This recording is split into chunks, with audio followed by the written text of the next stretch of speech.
நீதிபதி அவர்கள் முதலில் செந்தில் பாலாஜியை தமிழ்நாட்டு சிறையில் வைக்கக்கூடாது. திகார் சிறைக்கோ வேறு மாநிலத்திற்கோ இந்த வழக்கை வழக்கு இங்கே வேணால் நடக்கட்டும், ஆனால் சிறை வைப்பது அங்கே வைங்க.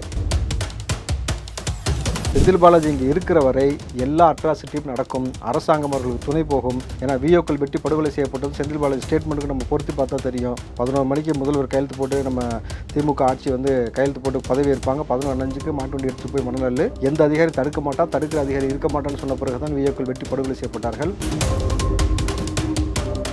நல்லா கவனிச்சிங்க, ஒரு கலெக்டர் 2 கலெக்டர் இல்லை, தமிழ்நாட்டில் ஒட்டுமொத்தமாக மொத்தம் 5 கலெக்டர்களை ஒரே நேரத்தில், குறிப்பாக ஒரே நேரத்தில் இடி அலுவலகத்தில் ஆஜராக சொல்லியிருக்காங்கனாக்கா இது எவ்வளோ பெரிய ஒரு மோசமான ஒரு ஆட்சிக்கான முன் உதாரணம். நீங்கள் பாருங்களேன், முதல்ல துரைமுருகனை தூக்குவதற்கான வேலை செய்வதற்கான வேலை நடந்து கொண்டு இருக்கிறது. துரைமுருகன் ஏற்கனவே தூக்கத்தை தொலைச்சிட்டு சுற்றிட்டு இருக்கிறாரு. எலெக்ஷன் ரிசல்ட் வருவதற்கு முன்பாகவோ அல்லது எலெக்ஷன் ரிசல்ட் வந்தபொழுது அது பெரிய தாக்கத்தை ஏற்படுத்துவதற்கு முன்பாக துரைமுருகனை தூக்குவது தான் தாக்கத்தை ஏற்படுத்தணும்னு சொல்லியிருந்தோம். இப்போ அதற்கேற்ப பார்த்தீங்கன்னா அந்த மாவட்டோடைய கலெக்டரை இப்போ விசாரணை கொடுத்துருக்காங்க. அப்போ அந்த மாவட்டோட கலெக்டர் இதில் குறிப்பாக நம்ம பேச வேண்டிய விஷயம்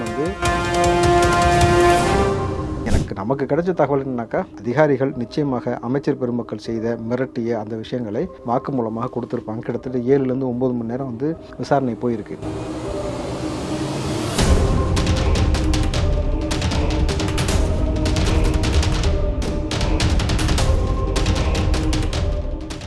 ரியல் ஒன் வாய்ஸ் நேயர்களுக்கு வணக்கம். இன்றைய நேர்காணலுக்காக நம்முடன் இணைகிறார் காங்கிரஸை சேர்ந்த ராவுத்தர் இப்ராஹிம் அவர்கள். வணக்கம் சார். வணக்கம். சென்னை ஹைகோர்ட்டில் இடி தரப்பு செந்தில் பாலாஜி ஒத்துழைப்பு தரமாட்டார் அப்படின்னு சொல்லிட்டு தகவல் பதிவு பண்ணியிருக்காங்க. இது எப்படி பார்க்குறீங்க சார்? ஏன் அந்த மாதிரி பதிவு பண்ணியிருக்கிறாங்க சொல்லுங்கள் பார்ப்போம். தெரியல, அதனால தான் உங்களை கேட்குறேன். செந்தில் பாலாஜி உள்ளபடியே ஒத்துழைப்பு தருவதற்கு தயாராக இல்லை. அதாவது 2வது விஷயம், செந்தில் பாலாஜி அவர் என்ன சொல்கிறாருன்னா, நான் சமர்ப்பித்த ஆவணங்களுக்கு மாறாக வேறு ஆவணங்களை இடி சமர்ப்பித்து என்னை சிக்கலில் சிக்க வைக்க பார்க்குறாங்க அப்படின்ற மாதிரி சொல்லியிருக்கிறாரு. ஸோ இன்றைக்கு மறுபடியும் இடி என்ன சொல்கிறாங்கனாக்கா, ரொம்ப தெளிவாக பதிவு பண்ணியிருக்கிறாங்க. செந்தில் பாலாஜிக்கும் நாங்கள் தாக்கல் செய்த ஆவணங்களுக்கும் எந்த மாற்றமும் கிடையாது. இது முழுக்க செந்தில் பாலாஜி தரப்புலேருந்து இப்படி ஒரு விஷயத்தை திட்டமிட்டு இந்த வழக்கை திசை திருப்பதற்காக ஒரு வேலை செய்கிறார்கள்ன்றாங்க. இன்னொரு விஷயம், நம்ம ஒரு நீதிமன்றம் நல்லா தெளிவாக புரிஞ்சுக்கணும்.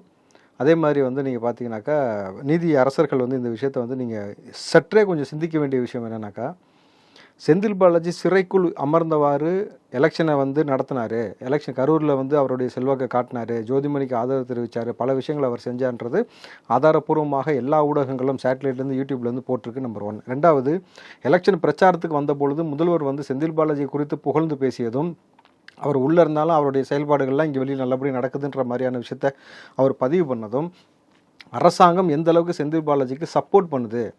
இதே முதலமைச்சர் தான் செந்தில் பாலாஜி அரெஸ்ட் பண்ணணும், அவர் இந்த மாதிரி மக்களை ஏமாத்திருக்காரு, திருட்டு வேலை பண்ணியிருக்காரு, குறிப்பாக டிக்கெட் கொடுக்குற மிஷினில் அதுலேயும் ஊழல் செஞ்சுருக்காரு, அதை கண்டுபிடித்தது நான் தான். மிச்சதாவது எல்லா கட்சிக்காரங்களும் பேசினாங்க, நான் இதை பற்றி கண்டுபிடிச்சது நான் தான் சொல்லி ஸ்டாலின் பதிவு பண்ணி செந்தில் பாலாஜி அரெஸ்ட் பண்ணணும், உள்ளே வைக்கணும்னு சொல்லக்கூடிய நபர். அதே மாதிரி இவர் என்ன சொல்கிறாரு, பிஜேபியில் அவர்கள் எல்லாம் யாரெல்லாம் தப்பு செஞ்சாங்களோ பிஜேபிக்கு போயிட்டாக்கா அவங்களுக்குலாம் பெரிய வாஷிங் மிஷின் வச்சு துவைச்சு வெள்ளையாக அப்படியே அழுக்கு இல்லாதவர்களாக காட்டுறாங்க அப்படின்னு சொல்லி முதல்வர் பேசுகிறார். அப்போ இவர் என்ன விஷயம் செய்கிறார் நம்ம பார்க்குறோம்ல, பாட்டிலுக்கு 10 ரூபாய் வாங்கினதாக இருக்கட்டும், வேலை வாங்கி தருவதாக சொல்லி பணம் மோசடி செய்த வழக்காக இருக்கட்டும், அதை தாண்டி பார்த்திங்கன்னா மின்சாரத்துறையில் மிக மோசமான ஒரு விஷயத்தை முன்னெடுப்பு செய்ய வச்ச செந்தில் பாலாஜி. ஏன்னா நம்ம யூஸ் பண்ணுற தண்ணி எப்படி கமர்ஷியல்னு ஒரு விஷயம் இருக்குல்ல, நம்ம ஒரு 6 ஃப்ளாட்ஸ் இருக்கிற வீட்டில் நம்ம தங்கியிருக்கிறோம், மோட்ரு போடுறோம், அந்த தண்ணி நம்ம தான் பயன்படுத்துகிறோம், குளிக்க பயன்படுத்துகிறோம். இன்றைக்கி ஆரோ வாட்டர் தான் பெரும்பாலும் எல்லாம் யூஸ் பண்ணுறாங்க. ஸோ குடிக்கிறதுக்கு பயன்படுத்துகிறோம், நம்ம புழக்கத்துக்கு பயன்படுத்துகிறோம். சொந்த வீட்டில் இருக்க தண்ணியை நம்ம நபர்கள் பயன்படுத்துவது எப்படி கமர்ஷியல்லாம் முதல்ல அரசாங்கத்துக்கு ஒரு புரிதல் இருக்கணும். இல்லை அந்த அறிவு கூட இல்லைனாக்கா பேசாமல் பொத்திக்கிட்டாது இருக்கணும். கரெக்டுங்களா? மக்கள்கிட்ட ஈட்டிக்காரன் வசூல் பண்ணுற மாதிரி நீங்கள் கந்து வெட்டிக்காரன் வசூல் பண்ணுறதை விட மிக மோசமாக கரண்ட்டை வச்சு நீங்கள் மக்கள்கிட்ட மோட்டருக்கு தண்ணி போடுறோம், தண்ணிக்கு மோட்ரு போடுற கரண்ட்டை கமர்ஷியலில் சேர்த்து அதுக்கான கமர்ஷியல் ரேட்டு நீங்கள் வாங்குறீங்கன்னா எது கமர்ஷியல்? இப்போ ஒரு காம்ப்ளெக்ஸ் இருக்குது, அதை வாடகைக்கு விடுறாங்க, அது மூலம் பல வருமானம் வருதுன்னா அதை கமர்ஷியல்னு சொல்லுவாங்க. புரியுதுங்களா? அப்போ கமர்ஷியல்ன்ற விஷயத்தை பற்றி தெரிஞ்சுக்காமல் ஒவ்வொரு வீட்டில் இருக்கக்கூடிய நபர்கள் பயன்படுத்தக்கூடிய தண்ணிக்கு நீங்கள் இந்த மாதிரி கரண்ட்டுக்கு பல மடங்கு வசூல் பண்ணக்கூடிய இந்த வேலையை ஆரம்பித்து வச்ச செந்தில் பாலாஜி இன்றைக்கு எப்படியெல்லாம் தன்னை என்ன சொல்கிறது, இந்த வழக்கிலேருந்து விடுவிச்சு கொள்றதுக்காக புதுசாக சில விஷயத்தில் கையாளுறாங்க. கிட்டத்தட்ட 35 முறை அவருக்கு நீதிமன்ற காவல் கொடுக்கப்பட்டிருக்கு. அப்போது இதையெல்லாம் கருத்தில் கொண்டு நீதிபதி அவர்கள் முதலில் செந்தில் பாலாஜியை தமிழ்நாட்டு சிறையில் வைக்கக்கூடாது. திகார் சிறைக்கோ வேறு மாநிலத்திற்கோ இந்த வழக்கை நீங்கள் வழக்கு இங்கே வேணால் நடக்கட்டும், ஆனால் சிறை வைப்பது அங்கே வைங்க. காணொலி நேர்காணல் இருக்குல்ல, ஆன்லைனில் நம்ம எப்படி பண்ணுறோம் அந்த மாதிரி வந்து காணொலி மூலம் வந்து இன்வெஸ்டிகேஷன் பண்ணி தீர்ப்பு கொடுக்கறதுக்கான நடவடிக்கையை வந்து நீதி அரசர்கள் செய்யணுன்றதும் ஒரு வேண்டுகோளாக நம்ம வைக்கிறோம். ஏன்னா இதை வந்து பிஜேபி நபர்களும் சரி, அதிமுக நபர்களும் சரி, நாம் தமிழர் நபர்களும் சரி, உள்ளபடியே வந்து அரசியல் விமர்சகர்களும் சரி, இந்த வழக்கை உற்று நோக்கக்கூடிய எல்லா நபர்களும் இந்த கோரிக்கையை வந்து நீதிமன்றத்தில் தாக்கல் செய்யணும். செந்தில் பாலாஜி இங்கே இருக்கிற வரை எல்லா அட்ராசிட்டியும் நடக்கும், அரசாங்கம் அவர்களுக்கு துணை போகும். ஏன்னா விஓக்கள் வெட்டி படுகொலை செய்யப்பட்டது செந்தில் பாலாஜி ஸ்டேட்மெண்ட்டுக்கு நம்ம பொருத்தி பார்த்தா தெரியும். 11 மணிக்கு முதல்வர் கையெழுத்து போட்டு நம்ம திமுக ஆட்சி வந்து கையெழுத்து போட்டு பதவி ஏற்பாங்க. 11:05க்கு மாட்டு வண்டி எடுத்துகிட்டு போய் மணல் எந்த அதிகாரியும் தடுக்க மாட்டான், தடுக்கிற அதிகாரி இருக்க மாட்டான்னு சொன்ன பிறகு தான் விஓக்கள் வெட்டி படுகொலை செய்யப்பட்டார்கள். செய்தியை ஒளிபரப்பக்கூடிய செய்தியாளர்கள் வெட்டப்படுகிறார்கள். அப்போ இந்த தமிழ்நாட்டில் உள்ளே இருந்தாலும் வெளியில் இருந்தாலும் அரசாங்க சப்போர்ட் இருந்தால் என்ன வேணால் செய்யலாம்ன்ற ஒரு போக்கு இருக்கு இல்லையா? இந்த போக்கை வந்து மாற்றணும்னாக்கா முதல்ல இந்த வழக்கில் செந்தில் பாலாஜியை இங்கேருந்து திகாருக்கோ வேறு மாநிலத்திற்கோ சிறைக்கு மாற்றினா மட்டும்தான் இது போன்ற குற்ற சம்பவங்களில் ஈடுபடக்கூடிய நபர்களுக்கு ஒரு புதிய என்ன சொல்கிறது, ஒரு பயம் வரும். ஏன்னா திமுகவில் செந்தில் பாலாஜி மட்டும் மாட்டல, காட்டுங்களா, அடுத்தடுத்து எத்தனை வழக்குகளை அவர் பின்னாடி வருது பாருங்கள். பொன்முடியாக இருக்கட்டும், ஆர் ராசா 2G வழக்காக இருக்கட்டும், நம்ம ஜெகத் ரட்சகன் வழக்காக இருக்கட்டும், ஏவா வேலுவாக இருக்கட்டும், அனிதா ராதாகிருஷ்ணனாக இருக்கட்டும், KN நேருவாக இருக்கட்டும், ஐ பெரியசாமியாக இருக்கட்டும், நம்ம பத்திரப்பதிவுத்துறை மூர்த்தியாக இருக்கட்டும், இந்த பால்வளத்துறை அமைச்சர் அவர் பண்ண அந்த இருக்குது பார்த்தீங்கன்னா சிறார்கள் வேலை செஞ்சதாக இருக்கட்டும், பால் இருந்து கொழுப்பு திறந்ததாக இருக்கட்டும், முக்கியமாக மூத்த முன்னோடி பவுட்ரு போடுற பலபலன்னு சொல்லி பேசினா இல்லை அம்மாவுக்கு 1000 பொண்ணுக்கு 1000ட்டு துரைமுருகனுடைய வழக்கு இருக்குல்ல, இது போன்ற பல நபர்கள் தொடர்ச்சியாக அந்த வழக்கில் வந்து கைது செய்யப்பட்டு அவர் மீது நடவடிக்கை எடுக்கக்கூடிய வழிவகை இருப்பதால் எல்லாரும் தமிழ்நாடு சிறையில் உட்கார்ந்து கொண்டு முதல்வருடைய ஆட்சி நடக்கும் பொழுது எல்லாம் ஒரே கட்சிக்காரங்களாக இருக்காங்க அப்படின்றதுனால இவர்கள் எப்படி வேணாலும் அதை மாற்றுவாங்க. சாட்சியத்தை வந்து அழிப்பதற்கான வேலையோ அவர்களை மிரட்டுவதற்கான வேலையோ மறுபடியும் ரவுடிசம் பண்ணுவதற்கான எல்லா வாய்ப்பும் இருக்கிறதுனால செந்தில் பாலாஜி கேஸையே ஒரு முன்னுதாரணமாக வச்சு அவரை திகாருக்கு மாற்றணுன்றதை ஒரு வேண்டுகோளாக வைக்கிறோம். நம்ம செந்தில் பாலாஜிக்கு இப்படியெல்லாம் நடந்துக்கணும்னு சொல்லிட்டு அறிவுரை கொடுப்பது யார்? அப்போ செந்தில் பாலாஜிக்கு அறிவியல் தானே அர்த்தம். அறிவியலில் யாரும் அறிவுரை கொடுக்குறாங்க? கரெக்டாக யாரோ ஒருத்தர் இயக்கி தானே ஆகணும். செந்தில் பாலாஜி தான் வந்து திமுகவை இயக்குனார்னு ஃபஸ்ட்டு ஒரு செய்தி இருந்துச்சா? காசு வாங்கி முதல்வர்கிட்ட கொடுத்து முதல்வரை வந்து தன் கட்டுப்பாட்டில் வச்சிருக்கிறான்றது ஒரு செய்தியாக முன்னாடி வளம் வந்தது. அதை வலு சேர்க்கும் வகையில் வந்து இதுவரைக்கும் முதல்வர் வந்து செந்தில் பாலாஜிக்கு ஒரு குற்றவாளிக்கு துணை போவது ஏன் அப்படின்னாக்கா, செந்தில் பாலாஜி பல மடங்கு வந்து பணத்தை வந்து சட்டவிரோதமாக அது வந்து என்ன சொல்கிறது, மக்கள்கிட்ட அபகரித்து வாங்கி அல்லது மிரட்டி எப்படி வேணாலும் அந்த கேஸை சொல்லலாம். பாட்டிலுக்கு 10 ரூபாய் வாங்கின விஷயமா இருக்கட்டும், மின்சாரத்துறை இருக்கட்டும், போக்குவரத்து ஊழியர் துறையில் வந்து வேலை வாங்கி தரதுன்னு சொன்னதாக இருக்கட்டும், இந்த டிக்கெட் வெண்டிங் மிஷினில் செஞ்ச ஊழலாக இருக்கட்டும், அதை தாண்டி வந்து கரூரில் மணல் அள்ளக்கூடிய விஷயத்துலேயும் வந்து செந்தில் பாலாஜி முக்கிய நபராக சொல்லப்படுகிறது. குறிப்பாக கரிகாலன் இவர்களெல்லாம் யாரோட டீமு, கரூர் டீமுன்றதுனால இந்த மாதிரியான விஷயத்தை கையாளக்கூடிய இந்த நபருக்கு அரசாங்கம் துணை நிற்குதுன்றதுக்கான சாட்சி வந்து அதிகமாக வந்து நமக்கு அதை வலு சேர்க்கிற வகையில் இருக்கிறதுனால இவரை யார் கைட் பண்ணுவா? நீங்கள் சொல்லுங்கள். அவருக்கு சப்போர்ட், அவருக்கு இவங்களுக்கு சப்போர்ட். செந்தில் பாலாஜி நேரடியாக முதல்வர் குடும்பத்திற்கும், முதல்வர் வந்து நேரடியாக செந்தில் பாலாஜிக்கும், ஏன் நம்ம உதயநிதியும் செந்தில் பாலாஜி புகழ்ந்து பேசுனதையும் நம்ம பார்த்துருக்குறோம். ஸோ இந்த மாதிரி இருக்கும் பொழுது ஒருத்தருக்கு ஒருத்தர் எப்படி போகிறாங்க, விட்டு கொடுத்துக்காமல் போகிறாங்க. திராவிட மாடல், அண்ணா மண் பெரியார் மண் பேசினாங்கல்ல, மண்ணள்ளி விற்கிறாங்க பார்த்தீங்களா? இப்போ அந்த வழக்கு கூட வந்திருக்குன்னு நினைக்கிறேன். அதனால தான் இந்த மண்ணுக்கு இவ்வளோ முக்கியத்துவம் கொடுக்குறாங்களா? ஆமாம், தமிழ்நாட்டில் மண்ணுக்கு முக்கியத்துவம் கொடுப்பாங்க, பொண்ணுக்கு முக்கியத்துவம் கொடுக்க மாட்டாங்க. பெண்களை வந்து அவர்களுடைய தாலியை அறுப்பதாக இருக்கட்டும், நீங்கள் பார்த்துருப்பீங்க, அத்துமீறல்களாக இருக்கட்டும், பெண் காவல்துறையை மிரட்டுவதாக இருக்கட்டும், இங்கே இருக்கக்கூடிய சமூக நீதி சவப்பட்டியில் ஏற்றக்கூடிய திமுக இதுவரைக்கும் அண்ணாமண் பெரியார் மண் பேசினானே தவிர மண்ணள்ளி விற்கிறது தான் அவனுடைய குறிக்கோளாக இருந்துச்சே தவிர விவசாய நிலங்களை காப்பது அவனுடைய குறிக்கோளாக இல்லைன்ற பட்சத்தில் தொடர்ச்சியாக இப்போ இந்த வழக்கு மறுபடியும் நீதிமன்றத்துக்கு வந்திருக்குன்னு நினைக்கிறேன். இப்போ மணல் கடத்தல் வழக்கு தொடர்பாக 5 மாவட்ட கலெக்டர்கள் ஈடி முன்னாடி ஆஜராகி ஒரு சில தகவல்கள் சொன்னதாக இப்போ உறுதிப்பட்ட செய்திகள் வந்துட்டு இருக்கு. என்னென்ன தகவல்கள் சொல்லியிருக்காங்க சார்? இது வரலாற்றில் முதல் முறையாக இப்படி ஒரு சம்பவம் வந்து தமிழ்நாட்டில் அரங்கேறுது. கலெக்டர் ஆஜரானதா? கரெக்டு. ஏன்னா நல்லா கவனிச்சிங்க, ஒரு கலெக்டர் 2 கலெக்டர் இல்லை, தமிழ்நாட்டில் ஒட்டுமொத்தமாக மொத்தம் 5 கலெக்டர்களை ஒரே நேரத்தில், குறிப்பாக ஒரே நேரத்தில் இடி அலுவலகத்தில் ஆஜராக சொல்லியிருக்காங்கனாக்கா இது எவ்வளோ பெரிய ஒரு மோசமான ஒரு ஆட்சிக்கான முன் உதாரணம். நீங்கள் பாருங்களேன், 2 விதமான செய்தியை நம்ம இன்றைக்கி பார்க்குறேன். ஒரே நேரத்தில் 5 கலெக்டரை வந்து ஆஜராக சொல்லியிருக்காங்க மணல் விஷயத்திற்கும். அதே மாதிரி தமிழகத்தில் தலைவிரித்து ஆடும் போதை கலாச்சாரம்ன்றது நியூஸ் பேப்பருடைய ஹெட்லைன்ஸாக வந்திருக்கு. ஒரு வாரம் நடந்த செய்தியை மட்டும் வந்து நியூஸ் பேப்பர் வந்து ஹெட்லைன்ஸை போட்டு வெளியிட்டிருக்காங்கன்னா அப்போ தமிழ்நாட்டோடைய நிலவரம் ஆக்சுவலாக நடக்கக்கூடிய ஃபேக்ட் என்னன்றது இப்போ மக்களுக்கு பட்டவத்தமாக தெரிய வருது. இதில் கலக்கத்தில் கலெக்டர்கள், தூக்கத்தை தொலைத்த துரைமுருகன், இப்போ இப்படி தான் போயிட்டுருக்கு. இதில் முக்கியமான விஷயம் பாருங்கள், 5 கலெக்டரும் ஆஜராயிருக்காங்க. அதாவது கிட்டத்தட்ட 4,900 கோடி நினைக்கிறேன், 4,670 கோடி, கிட்டத்தட்ட 5,000 கோடிக்கு வரைக்கும் வச்சுங்களேன். கிட்டத்தட்ட ஒரு 4500 கோடிக்கு மேலே வந்து பணம் எங்கே போச்சு முதல் விஷயம். இந்த ஈடியோடைய வழக்கு ரொம்ப நாளாக வந்து இந்த நிலுவையில் இருந்துச்சு, இந்த மணல் வழக்கு. நம்ம சொன்னோம் எப்படி வந்து இந்த மணலை வந்து கணக்கெடுத்தார்கள் நம்ம பார்த்தோம். ட்ரோனை வச்சு சேட்டலைட்டோட உதவியோட மணலை வந்து அந்த ஆற்றுப்படுகை எல்லாத்தையும் கணக்கெடுத்து எத்தனை மீட்டருக்கு நம்ம அள்ள சொன்னோம், எத்தனை மீட்டர் வரைக்கும் அள்ளியிருக்கிறாங்க, எவ்வளோ பணம் சட்டவிரோத பண பரிவர்த்தனை செய்யப்பட்டிருக்கு, அந்த பணமெல்லாம் யாருக்கிட்ட போயிருக்கு. இதில் மிக முக்கியமாக 3 நபர்கள் இருக்காங்க இல்லையா, அதாவது கரிகாலன், ராமச்சந்திரன், ரத்னம் 3 பேர் இருக்கிறாங்க. இந்த மிக முக்கியமான இந்த 3 பேர் தான் மணல் மாஃபியாக்கள். இவர்கள் என்னென்ன அட்ராசிட்டி செஞ்சாங்கன்னு நம்ம பார்த்தோம். இப்போது 5 மாவட்ட கலெக்டர்கள் வந்து இதில் இப்போ கூப்பிட்டு விசாரணை பண்ணியிருக்காங்க. அந்த 5 மாவட்டம் என்னென்ன மாவட்டம்? தஞ்சை, கரூர், திருச்சி, அரியலூர், வேலூர். அப்போ அந்த வேலூர்னும் போது யார் வரா? முதல்ல வேலூர்லேருந்து ஆரம்பிப்போம். அதான் ரொம்ப ஸ்பெஷலான ஏரியா வேறு. துரைமுருகன் அவர்கள். அம்மாவுக்கு 1000, பொண்ணுக்கு 1000. என்ன பலபலன்னு இருக்கிறீங்க, பான்ஸ் போட்டீங்க, 1000 ரூபா வந்துச்சான்னு மகன் பேசினார், அப்பம் பேசினார். நம்ம முன்பாகவே சொன்னோம், இந்த வழக்கில் மிக முக்கியமாக தூக்குனா யாரை தூக்குவாங்கனாக்கா ஃபஸ்ட்டு துரைமுருகனை தான் தூக்குவாங்கன்னு சொன்னோம்.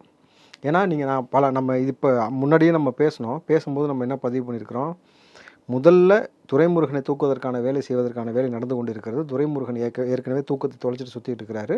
எலெக்ஷன் ரிசல்ட் வருவதற்கு முன்பாகவோ அல்லது எலெக்ஷன் ரிசல்ட் வந்தபொழுது அது பெரிய தாக்கத்தை ஏற்படுத்துவதற்கு முன்பாக துரைமுருகனை தூக்குவது தான் தாக்கத்தை ஏற்படுத்தும்னு சொல்லியிருந்தோம். இப்போ அதற்கேற்ப பார்த்தீங்கன்னா அந்த மாவட்டோடைய கலெக்டரை இப்போ விசாரணை கூப்பிட்டுருக்காங்க. அப்போ அந்த மாவட்டோட கலெக்டர் வந்து இதில் குறிப்பாக நம்ம பேச வேண்டிய விஷயம் வந்து போலியான பில்கள், போலியான கையெழுத்து போட்டு தான் மணலை வந்து அள்ளியிருக்காங்க. பல லாரிகள் வந்து பார்த்திங்கன்னா ஒரே நம்பர் பிளேட் கொண்ட லாரிகளை வச்சு ஓட்டியிருக்கிறாங்க. எப்படி வந்து 5 லாரிக்கு வந்து ஒரே நம்பர் பிளேட் வரும்? அப்போ இதில் எவ்வளோ திருட்டுத்தனம் பண்ணியிருக்காங்க, எவ்வளோ மீட்ரு மண்ணை அள்ள சொன்னதோ அந்த தாண்டி வந்து எவ்வளோ அள்ளியிருக்கிறாங்கன்னு பார்க்கும்போது தான் கிட்டத்தட்ட 4500 கோடிக்கு மேலே அதை வந்து சம்பாரிச்சிருக்கிறாங்க. அந்த பணம் யாருக்கிட்ட போயிருக்கு? அதற்கு முன்பாடி ஒரு கலெக்டர் எப்படி இருந்து இதை கவனிக்க தவறுனீங்க? உங்களுக்கு யார் ப்ரெஷர் கொடுத்தா? எந்த அமைச்சர் ப்ரெஷர் கொடுத்தாங்க? இப்போ உங்கள் மாவட்டத்தில் அந்த அமைச்சர் ப்ரெஷர் கொடுத்தாரா? இந்த அமைச்சருக்கு இது நேரடியாக தொடர்பு இருக்கிறதா? அப்படின்ற கோணத்தில் விசாரிக்கும் பொழுது இப்போது 5 கலெக்டரும் தன்னுடைய வேலை இழக்க தயாராக இருப்பாங்களா? அந்த கலெக்டர் தான் பதவியிலேருந்து திமுகவை காப்பாற்ற வேண்டிய அவசியம் உங்களுக்கு இருக்கா? கிடையாது. கலெக்டர் அவங்க என்ன சொல்லுவாங்க, சார் நாங்கள் எங்கள் பணியை செஞ்சோம், எங்கள் பணியை செய்ய விடாமல் இந்த அமைச்சர்கள் தடுத்தார்கள், அவங்களே வந்து நிறையா கையெழுத்து போட்டிருக்கலாம், நிறைய போலி பில்களை வந்து அந்த மணல் மாஃபியா கும்பலே செஞ்சுருக்கலாம், இதற்கும் எங்களுக்கும் சம்மந்தம் இல்லை, நாங்கள் எந்த மாதிரியான விஷயத்தை மேற்கொண்டிருக்கோம்னு சொல்லி கலெக்டர் நீதிமன்றம் வரைக்கும் போன பிறகு கலெக்டர் வந்து தான் தலையில் தாளே மண்ணை வாரி போட்டுக்க மாட்டாங்க. அப்படி இருக்கும்பொழுது உண்மையை வந்து 5 பேரும் சொல்வதற்கான வாய்ப்பு தான் அதிகம் சொல்லி சட்ட வல்லுநர்கள் இப்போ சொல்லிட்டு இருக்கிறாங்க. அப்போ அதன் அடிப்படையில் பார்த்தீங்கன்னா துரைமுருகன் 1, அடுத்து பார்த்தீங்கன்னா திருச்சி, பெரம்பலூர், அரியலூர், தஞ்சாவூர் இதெல்லாம் பார்த்தீங்கன்னா கே நேரு. அடுத்து இன்னொரு தொகுதி என்னது? கரூர். கரூர்னால் நம்ம சொல்லவே வேணாம்ல, கரூர்னால தனியாக தெரியும் எல்லாத்துக்கும் யாரான்ட்டு. அண்ணன் செந்தில் பாலாஜி அவர் தான் வந்து ஆரம்பத்திலே பேசினார். ஆட்சிக்கு வந்த அன்னைக்கே அடுத்த 5 நிமிஷத்தில் மணல் வரலாம்னு சொன்ன ஒரே அமைச்சர், முன்னாள் அமைச்சர், அன்றைக்கு அமைச்சர் செந்தில் பாலாஜி அவர்கள். அப்போ இந்த 3 முக்கிய புள்ளிகளையும் மெயினாக வந்து மறுபடியும் டார்கெட் பண்ணும் பொழுது இதில் 2 கோணம் நீங்கள் பார்க்கணும். புதிதாக கே நேருவும் இந்த பக்கம் பார்த்தீங்கன்னா துரைமுருகனும் கைது செய்வதற்கு வாய்ப்பு இருக்குது. இந்த வழக்கில் இப்போ மாற்றுக்காரு பாருங்க, வேலை வாங்கி தரேன்னு சொல்லி செந்தில் பாலாஜி இந்த வழக்கில் வந்து அவர் வெளியில் வந்தாலும் அடுத்து உடனடியாக அடுத்த வழக்கு இந்த மணல் சம்மந்தப்பட்ட வழக்கு அவர் மீது பதியப்பட்டு மறுபடியும் உள்ளே தான் வைப்பாங்க. ஸோ செந்தில் பாலாஜி வெளியில் வருவதற்கான சாத்தியக்கூறுன்றது ரொம்ப ரொம்ப ரொம்ப கம்மி. நிரந்தரமாக அவர் உள்ளே இருக்க வேண்டிய காலம் நெருங்கி விட்டது என்பதால் அவரை திகாரில் வைப்பது இன்னும் சால சிறந்ததாக இருக்கும். ஒருவேளை இந்த 5 மாவட்ட கலெக்டர்களோ மிரட்டப்பட்டிருக்கலாமா? 5 மாவட்ட கலெக்டர்கள் மட்டுமா இங்கே மிரட்டப்பட்டிருப்பாங்க இந்த ஆட்சியில்? சொல்லுங்கள் பார்ப்போம். நல்லா கூர்ந்து கவனிங்க. காவல்துறை இங்கே மிரட்டப்பட்டிருக்காங்க. இந்த அரசாங்கம் பொறுப்பேற்ற பிறகு மூத்த உயர் காவல் அதிகாரிகள் மன அழுத்தம் கொடுக்கப்பட்டது, ப்ரெஷர் கொடுத்ததுனால தற்கொலை செஞ்சுக்கிட்ட வரலாறு இருக்கா? விஓக்கள் வெட்டி படுகொலை செய்யப்பட்டிருக்காங்களா? விஓக்கள் பாதுகாப்பு வேண்டி வந்து துப்பாக்கி விண்ணப்பிச்சிருக்காங்களா? இராணுவ வீரர் இங்கே வெட்டப்பட்டிருக்காங்களா? கரெக்டுங்களா? அப்போது இராணுவ வீரர், பத்திரிகைக்காரங்க, போலீஸு, கலெக்டரு எல்லா நபர்களும் அதிகார மையத்தால் மிரட்டப்பட்டு ஒரு அழுத்தம் கொடுக்கப்பட்டு பல இன்னல்களுக்கு உள்ளாக்கியிருக்காங்க. அப்போது இப்படி இருக்கும் பொழுது இதுதான் இறுதி வாய்ப்பு கலெக்டர்களுக்குன்னு போது நீதிமன்றத்தில் போய் உட்காந்துருக்காங்க. உண்மையை சொல்லிட்டாக்கா அவங்க சேஃப். கரெக்டுங்களா? என்றைக்கா இருந்தாலும் ஆட்சி வந்து மாறுமா மாறாதா? ஆட்சி மாறும், அதிகாரிகள் மாறுவார். அதிகாரிகள் வந்து மாற மாட்டாங்க. அவங்க 58 வயசு 62 வயசுன்னு அவங்களுக்கான பணிகாலம் முடிகிற வரைக்கும் அவங்க கலெக்டராக தான் இருப்பாங்க. நேற்று வரைக்கும் அமைச்சராக இருந்தாலே இன்றைக்கி அமைச்சர் இல்லாமல் உள்ளே வந்து கேசரி சாப்பிட்டுட்டு இருக்காரா? அதே மாதிரி ஆட்சி மாறும் பொழுது இன்றைக்கு முதல்வராக இருக்கிற நாளைக்கு ஒன்றுமே இல்லாமல் நிற்பாங்க. இந்த மாதிரியான மாற்றங்கள் நிகழும் பொழுது இந்த ஐஏஎஸ் அதிகாரிகள் வந்து தன்னை வந்து தற்காத்து கொள்வதற்கான வழியை தான் பார்ப்பாங்க. நம்மளுது உள்ளபடி நமக்கு கிடைச்ச தகவல் என்னன்னாக்கா, அதிகாரிகள் நிச்சயமாக அமைச்சர் பெருமக்கள் செய்த மிரட்டிய அந்த விஷயங்களை வாக்குமூலமாக கொடுத்துருப்பாங்க. கிட்டத்தட்ட 7லேருந்து 9 மணி நேரம் வந்து விசாரணை போயிருக்கு. மீண்டும் தேவைப்படும் பொழுது மறு விசாரணைக்கும் அழைப்போம்னு சொல்லியிருக்கிறாங்க. மறுபடியும் இன்றைக்கோ அல்லது வந்து திங்கக்கிழமையோ மறுபடியும் அழைப்பதற்கான வாய்ப்பு இருக்குன்றிருக்காங்க. ஸோ இந்த வழக்கு நிச்சயமாக சூடு பிடிக்கும். இந்த மணல்களை அண்ணா மண்ணு பெரியார் மண்ணு சொல்லி திருநாங்க பார்த்தீங்கன்னா எல்லோரும் உள்ளே போவதற்கான வழிவகை நிச்சயம் நடக்கும். இப்போ திமுக 3 ஆண்டுகள் ஆட்சியில் பார்த்தீங்கன்னா அமைச்சர்கள் தான் தொடர்ந்து வந்து வழக்குகளில் வந்துகிட்டே இருக்காங்க. இந்த எந்தவித எம்எல்ஏக்களும் அது கீழே இருக்க எம்எல்ஏக்கள் யாரும் வரல. இப்போ 5 மாவட்டத்தில் எடுக்கும்போது எம்எல்ஏக்கள் யாராவது உள்ளே வருவாங்களா? சார், நீங்கள் அமைச்சர்கள், எம்எல்ஏக்கள், மாவட்ட செயலாளர்கள், அங்கே இருக்கக்கூடிய ஊராட்சி மன்ற தலைவர்கள், இவர்கள் எல்லாருமே இந்த பட்டியலில் வருவாங்க. நீங்கள் வெறும் அமைச்சரோடு இது போகாது. நீங்கள் அமைச்சருக்கு நேரடியாக பணப்பட்டுவாடா செஞ்சுருவாங்களா? எங்கேருந்து ஆரம்பிக்கும்? கவுன்சிலர்லேருந்து ஆரம்பிக்கும். கவுன்சிலரு, ஊராட்சி மன்ற தலைவர், அதுக்கப்புறம் பார்த்தீங்கன்னா எம்எல்ஏ, அதுக்கப்புறம் பார்த்தீங்கன்னாக்கா அமைச்சர், இந்த மாதிரி ஒரு பெரிய வளையம் இருக்குது. இவர்கள் எல்லாருமே வந்து கட்சி நபர்கள். இந்த பக்கம் அதிகாரிகளை மிரட்டி இந்த மாதிரியான விஷயங்களை வந்து கண்டுக்காமல் இருக்க வைக்கிறது, ப்ரெஷர் கொடுக்கறதுக்கான வேலை செய்கிறதுனால திமுகவில் இருக்கக்கூடிய கீழ்மட்டத்திலேருந்து மேல்மட்டம் வரைக்கும் குறிப்பாக அந்த மணல் விஷயத்தில் நிச்சயமாக சிக்குவாங்க. நடிகர் விஷால் தன்னோட படத்தை ரிலீஸ் பண்ண முடியாமல் பல இடைஞ்சல்கள் பண்ணிட்டு இருக்காங்க அப்படின்னு சொல்லிட்டு ஒரு ஆடியோவை ரிலீஸ் பண்ணிட்டு இருக்காரு. இல்லாமல் கட்ட பஞ்சாயத்து இதில் நடக்குது அப்படின்னு சொல்லிட்டு ஹைலைட் பண்ணி ஒரு ஆடியோவை விட்டுருக்காரு. இது எப்படி பார்க்குறீங்க சார்? நடிகர் விஷால் வந்து இன்றைக்கு நேற்று அல்ல, தொடர்ச்சியாக இங்கே நடக்கக்கூடிய அவலங்களை, அதாவது விஷால் வந்து ஒரு பக்கம் வந்து அரசியலுக்கு வரப்போகிறேன், என்னை வரவிடாமல் தடுங்க அப்படின்னு சொல்லி அவர் ஒரு பக்கம் வேறு கோணத்தில் போனாலும், இந்த ஆட்சியில் நடந்தக்கூடிய மோசமான விஷயங்களுக்கு நம்ம இன்றைக்கி வந்து அவர் என்ன பொறுப்பில் இருக்கார்? நடிகர் சங்க செயலாளர். நடிகர் சங்க செயலாளர் இருக்கிறாரு. ஒரு பக்கம் வந்து மிகப்பெரிய நடிகராக இருக்கிறாரு. அதை தாண்டி உதயநிதியோட நண்பனாக இருந்தார். முன்னாள் நண்பர். இப்போ இல்லை. இப்போ இருக்கிறாருன்றது அவங்களுக்கு தான் வெளிச்சம். இருப்பதற்கான வாய்ப்புகள் இல்லை. ஏன்னா முதல்ல விஷால் மீது வந்து இந்த அரசாங்கத்திற்கும் ஸ்டாலினுக்கும் உதயநிதிக்கும் நேரடியாக வந்து ஒரு சண்டை, ஒரு போர் அப்படின்னு பார்த்தீங்கன்னாக்கா எதுலனாக்கா சோஷியல் பிரச்சனையை பற்றி விஷால் பேசினார். இந்த பெருவெள்ளம் வந்துச்சு இல்லையா, சென்னை, திருவள்ளூர், காஞ்சிபுரம், செங்கல்பட்டுலாம் அந்த 3 கட்சியில் பார்த்தீங்கன்னா, அப்போ வந்து விஷால் வந்து வீடியோ போட்டார். அண்ணா நகரில் இருக்கிறேன், நான் மெயினான ஏரியாவில் இருக்கிறேன், இந்த ஏரியாலே வந்து இடுப்பளவுக்கு தண்ணி நிற்கிதுனாக்கா அப்போ மற்ற நபர்களுடைய நிலைமையெல்லாம் என்ன, தமிழ்நாட்டில் அரசாங்கம் என்ன செய்து கொண்டிருக்கிறது, இவ்வளோ மோசமான ஒரு ஆட்சின்னு சொல்லி அவர் வீடியோ போட்டார்.